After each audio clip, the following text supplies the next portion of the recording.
I'm here with Tayler Bennett, Mhm. who recently played for, I hope I'm pronouncing it right, Caffe Moak Luxol Mhm. or Laxol, Yes. Luxol, yes. Mhm. Laxol in Malta. Mhm. Now, the name of your last team, Caffe Moak Luxol, signifies a chill place. The cool, chill place that people may have this association. Mhm. So, was it actually that chill? Yes, yeah, it was definitely a very cool, chill atmosphere in Malta. Great place to be, great people. Um, just kind of reminded me of home, honestly, in California. Just that kind of airy sunshine, nice vibe to it. And was it equally as chill on the court, or was the competition maybe more more fierce that you expected? The competition was definitely there for sure. Uh, not chill, especially between me and the other imports. Not to say like it doesn't get personal, but you always want to outperform and be the best that you can be. Um, but in Malta, the island is so small, so all of the native people on the teams know each other, so it could get a little personal between them and the other teams as well. I try to stay out of it, but it's all good. It's all fun. Okay, and the city that you are in, Pembroke, Hmm. is placed or where you were, because you're Hmm. not there, obviously, Hmm. what is located in a beautiful region by the Mediterranean Sea, sort of. Yes. Hmm. So, did you spend a lot of time actually enjoying the island when you were not involved in basketball activities? Yes, 100%. Probably almost every off day I went to the beach. Went to the beach. I explored different parts of the island with one of my good friends and teammates. Um, Went out, tried different restaurants, tried the local cuisine there as well. So it was definitely a good small island to explore. So I recommend it on everybody's travel bucket list. And what did you like the most when it comes to food? What was your go-to dish? My go-to dish. Hmm. I I do my best to try and cook a lot and not spend a lot of money out. But I think my go-to dish would have to be I had horse for the very first time at this one restaurant, and it was just probably one of the most flavorful pieces of meat that I've had in a while. So it was very good. I wouldn't say that it was my go-to, but it was the one I enjoyed the most. Sure. Hmm. Let's talk about your stats from last season. Hmm. One thing that catches the attention is that at 5'8", you had 9.6 rebounds per game. Before we I get to didn't even know. yeah, I mean I didn't even that's know that. incredible. And Mhm. it was like you almost had a double double. I'm going to get to the Mhm. points in a moment. Mhm. So how were you able to get so many rebounds per game? I think it just comes from knowing your teammates. When you have a good relationship with your teammates, you know the type of like shots that you're gonna take, so you're able to kind of put yourself in position to, get the best rebound possible. I also say that a lot of those are attributed to being in the right place at the right time. So sometimes I just get lucky that the ball just drops right in my hands. But 9.6, I definitely didn't know that, but Yeah. I knew my teammates, I knew the plays we were trying to run and where our shots were supposed to be coming from. So I think that's what attributed to it. Yeah, and other stats, 17, I'm just reading off my screen, Hmm. sorry. Yeah, it's 17,8 okay. points, 4,3 assists, and 2,8 steals.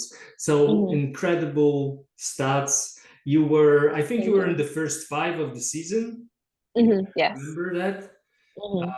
And so the question that I have is, were you always that sort of type of player who did all things that were necessary to win? Because Yes. I mean, points, Yeah. rebounds, assists, Hmm. steals, you were sort of high in all of these categories. I would definitely say that I've always been a very well-rounded player. Um, Growing up and in college, not so much heavy on the points, but definitely very even across all categories.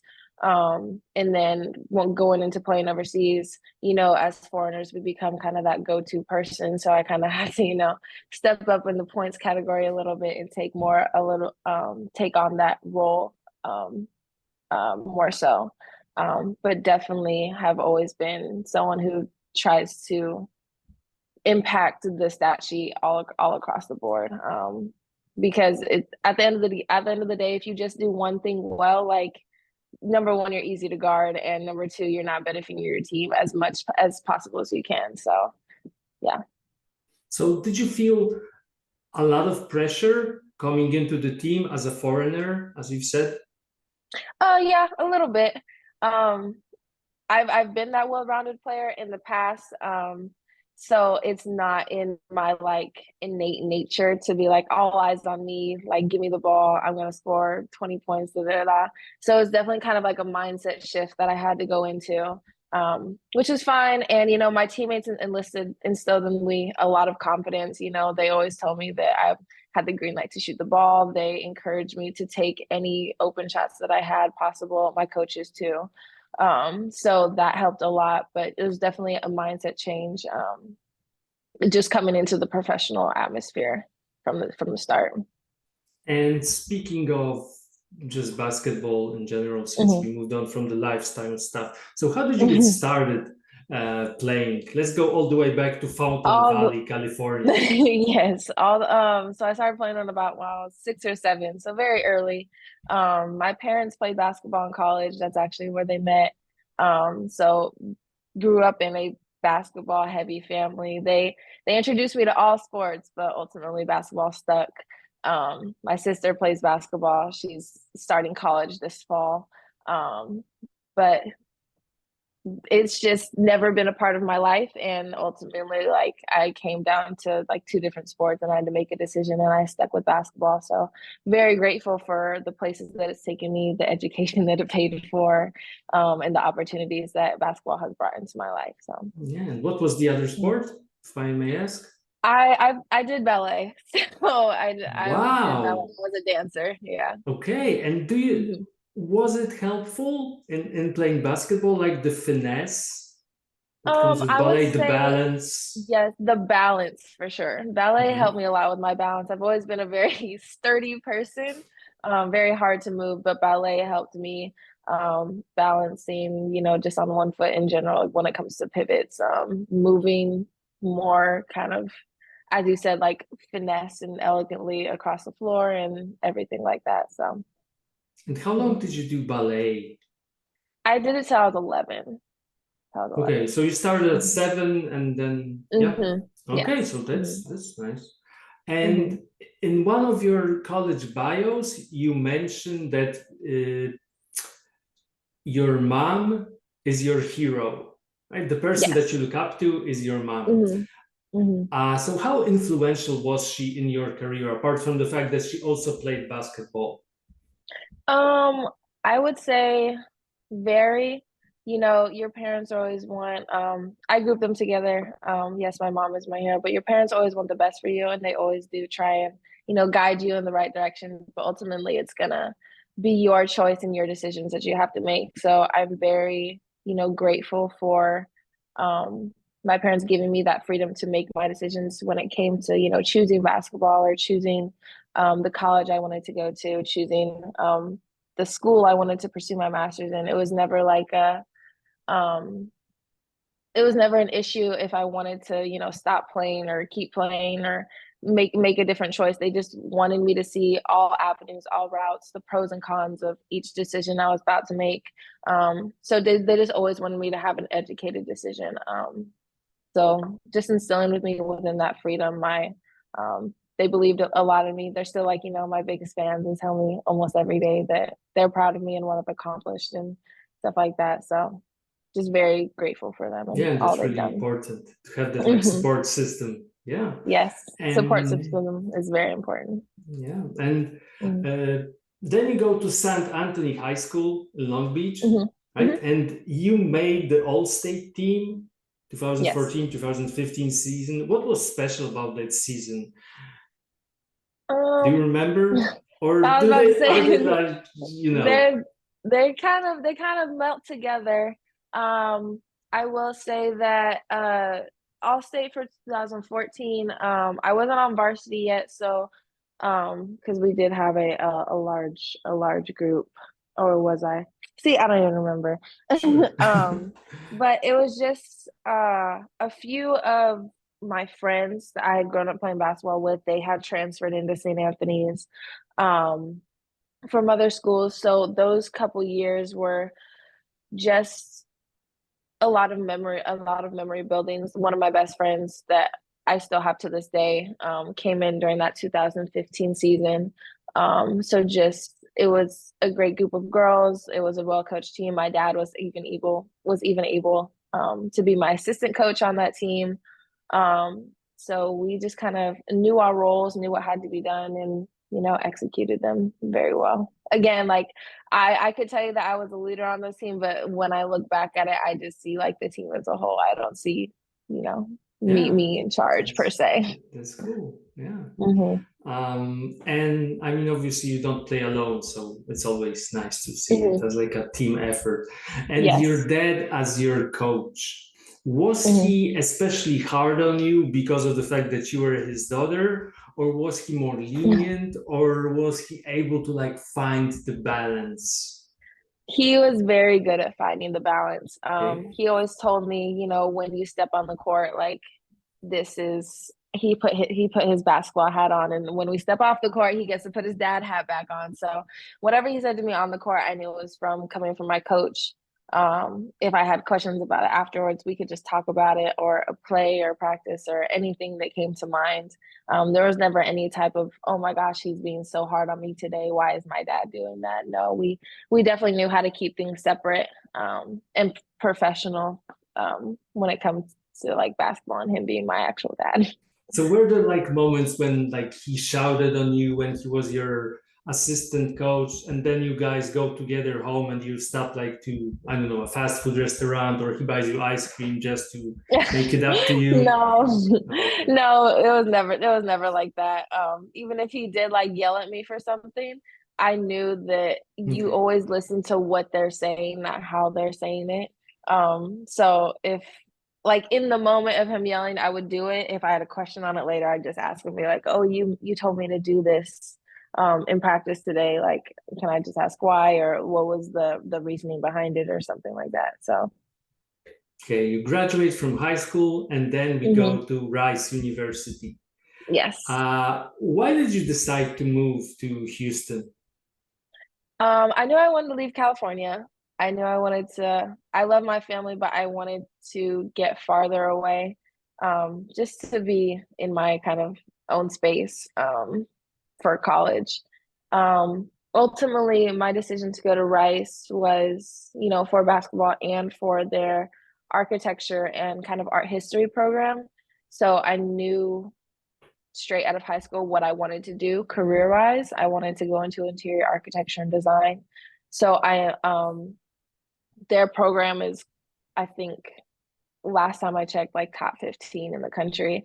So I wanted to be able to also like play the sport that I love and take classes at, one of the top programs. I knew I couldn't get an architecture degree because the hours for studio and the hours for basketball, like it's over like a 60-hour week. It just wasn't even possible to do it at the same time, unfortunately. But I was able to still take some classes within the school, which I'm incredibly grateful for.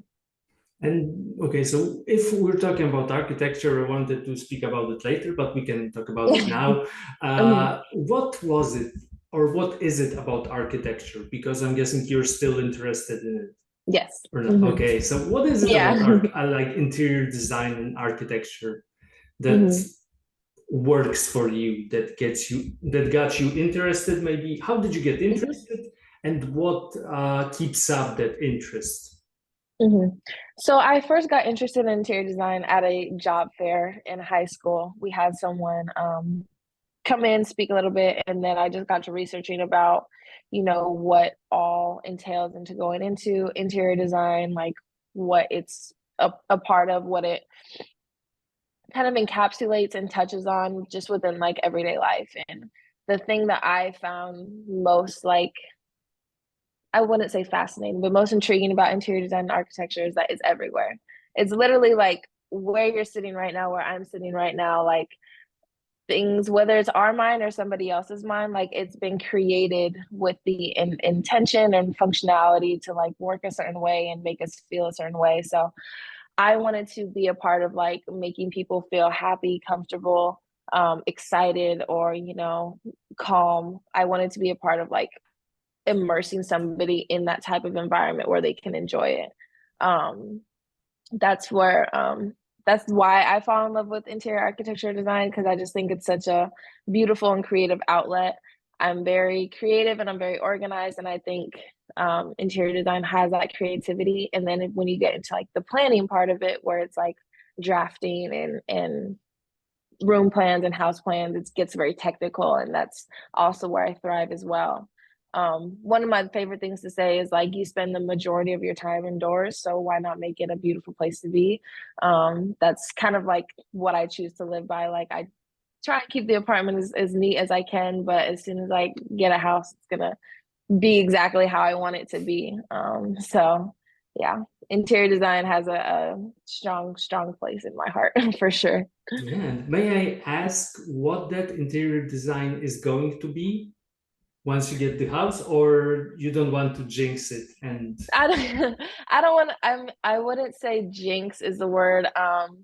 With the different interior design trends that, you know, kind of okay, fluctuate, just like with everything else. I imagine what I want it to be right now could possibly change in the future. So at this point, I don't really know. It's kind of like a blank canvas, and my mind goes here and there and sure. everything like that. So we'll wait and see. Okay. And do your friends or and family members often use your expertise in that manner? They say All the like, I time. want a boho style kind of Hmm. room, and Hmm. that's All the where you time. stepped in. Yeah, all the time. Yeah. Yeah, Okay. so we just actually recently moved my sister into college, and I was literally in charge of like laying out everything and picking out, you know, colors and plants and decor and all types of stuff like that, which is great. I'm definitely glad I'm able to help like those closest to me just with, you know, small projects and stuff like that. Yeah, cool. And you also need to have like a certain artistic sense, right? So were you always Yeah. into drawing and doing Hmm. projects? Yes? Yes. I've always had a love of art. Growing up in elementary school, we had an art class, and I literally thrived in that class. Like I come home with paintings and sculptures and multimedia projects that I couldn't wait to show my parents. After that, I didn't have another art class until I think senior year of high school. So I would often just, you know, you're supposed to pay attention in class, but I'd be sketching in class all the time. Art is something I grew up doing and was encouraged to do by my parents, and now it's just in a different form with interior design. So And apart from art, you were also a great student at yeah. Rice. I Yes. mean, you've made CUSA commissioners on a roll 3 times, 3 years you Hmm. were at Rice. Yeah. Can you explain? Because I'm Polish, I don't really know what, like, how big of a deal is it to make um the CUSA commissioners role? it's like right now in getting a job, I wouldn't like say, oh, I did this, I made the honor roll. But in that time, and especially like applying to schools for your master's or your doctorate, it definitely shows that, you know, you are good in academia, you're a good student, you put in the work, and it those are some of the rewards and accolades that you get in order to show that. So I wouldn't say it's a big deal, like in a worldly perspective, Mhm. but for those who do want to pursue like higher education, it does help. And how were you able to balance like your, time, studying time and management. basketball? Yeah, time management will be your best friend for all future student athletes going into it. I tell my sister all the time, make sure you just manage your time well. And if you don't, you will either be up early in the morning, or going to bed really, really late at night, or something's not going to get done. Those are the only three options. So on the times that I didn't time manage well, I had a lot of late nights. I'm not a morning person, so I'd rather stay up Okay. till 2, 3 o'clock in the morning and then wake up and turn something in than get up early and do it. But yes, time management was my best friend. Even during my master's, I had to literally like hand draw plans, and I wasn't going to sleep till like 2 a.m. and then had to be on the bus to practice at like 9 in the morning. So it gets tiring, but as student athletes, it's kind of just like part of the process, and part of what you do, especially if you want to excel in both. Okay, so let's talk Mm-hmm. about your master's. So after Mm-hmm. 3 years, you come back home to California, right? Yep. Academy of Mm-hmm. Art. San Uh, Francisco. Mm-hmm. yeah, were you Yeah. homesick? Mm-hmm. No, I Okay. wasn't. I was just very happy because Academy of Art is the only art specific school in the United States that has collegiate sports. So that as soon as they offered me, I immediately jumped on it because I knew like this is a place where I'm going to be able to get a degree in exactly what I want to do, and play basketball. So have my master's paid for. Um, so it was just, an opportunity that I couldn't pass up on. And did you see a big, because it's a D2 school, Hmm. so did you see Hmm. a big drop off when it came to like the basketball facilities? Probably yes, but also like the Hmm. level of basketball? Um, yes, the facilities, of course, that just becomes kind of like a funding um topic Mhm. for the school. But I would say for basketball in and of itself, the skill, yes, a little bit, but the competition and the competitiveness is still there. So even if like you're playing against someone who maybe isn't as highly skilled as you or your team, or you're the top of the league and you're playing against someone at the bottom, that competitiveness and that want to win is still there. So that everybody's going to give it their all and try and, Yeah. So beat you as best they can. yeah, I want to ask you now because at Rice, you were mostly on the bench, right? I Here, was. you were a starter, but it was a Yes. D2 school. So, Hmm. speaking from experience, what is better for the development of a basketball player? If you were to give some like advice to, let's say, a future player, being on the bench at a D1 Hmm. school or being a starter at a D2 school? I think hmm, it's a great question. I think you're going to learn a lot Thank you. more. I think you're going to learn a lot more about basketball in terms of basketball IQ at a D1 school, even if you're on the bench. You're going to observe and absorb a lot from your teammates, your coaches, because you're at that D1 level. Like all of these people surrounding you are there for a reason, including you, because what I did in high school and in AAU got me to a D1 school. I didn't play a lot, like you said, but my talent and work ethic still got me there. So I'm still grateful to be able to be surrounded by the teammates that I had and to absorb all the knowledge that my coaches had to instill in me, um, mindset, hard work ethic wise, just all around. I feel like I absorbed a lot from everybody that was around me. So if I was giving to advice to somebody who's trying to choose between starting at a D2 and if or not playing at a D1, I would still say like go to a D1, because there is that chance that you can still play if like you have that drive and you have that work ethic and you put in all the work. There will be times where you will get in the game and you can show what you have. Okay, So so the mhm. game day like experience and just minutes on the court during competition aren't that much important, I would say, um as in comparison to the lessons that you get while being a D1 player. I mean, yes, they are they are of course important, No, but no, I'm just like asking, yeah. Um for me personally, they are still important, but I try and, have a broader view of things, Mhm. especially, looking back on it now and how I didn't play.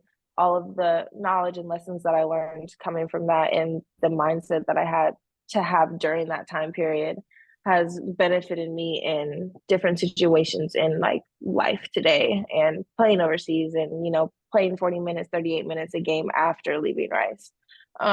So it's, you always learn from like the challenges when you look back on them. So yeah. And before Malta, there was Norway. How did yes. that move come about? I mean, and when you're talking about like California, Texas, Yeah. and then Norway, which is Mhm. beautiful, but at the same Cold. time cold. Yeah. Yes. So Norway happened. Um, my first season in Norway was in 2021. I played only a half season. So ironically, I was visiting my girlfriend at the time. She was playing in Sweden. And my agent hit me up saying, "Oh, there's this team in Norway that wants to know if you want to come visit. You're already like out there, so just like hop on a plane and a train and go see them for a little bit for 2 days or 3 days, however long it was." And I ended up signing with them and playing for half a season and then a full season following that. It was just very much a good experience to, you know, get my feet wet into the professional overseas basketball atmosphere. um, had great teammates, great coaches.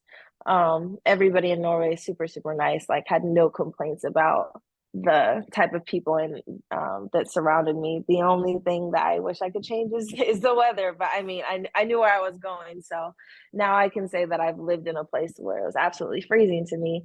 But other than that, it was a great experience. And also life is pretty expensive there, right? I mean, food Yeah. in general, Hmm. that's an issue as Yeah. well. Again, a place I tried to cook as much as possible and not eat out. Yeah. So Hmm. then you decided on Malta, and after the Hmm. season was over, did you have, so when it comes to next season, do you plan on continuing your career? And if yes, I would like to ask where.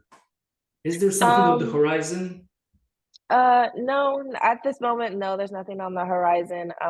If it does come, I may jump on it. If it doesn't, then I may not. So it's very much an open door for me in next season. Who knows? Yeah, I hope Mhm. that people will eventually reach out to you and Thank you. I appreciate it. Hmm. okay, so thanks for finding the time to talk, Of course. and I wish you all the best. Thank you. Thank you for having me. Thank you, bye. Bye.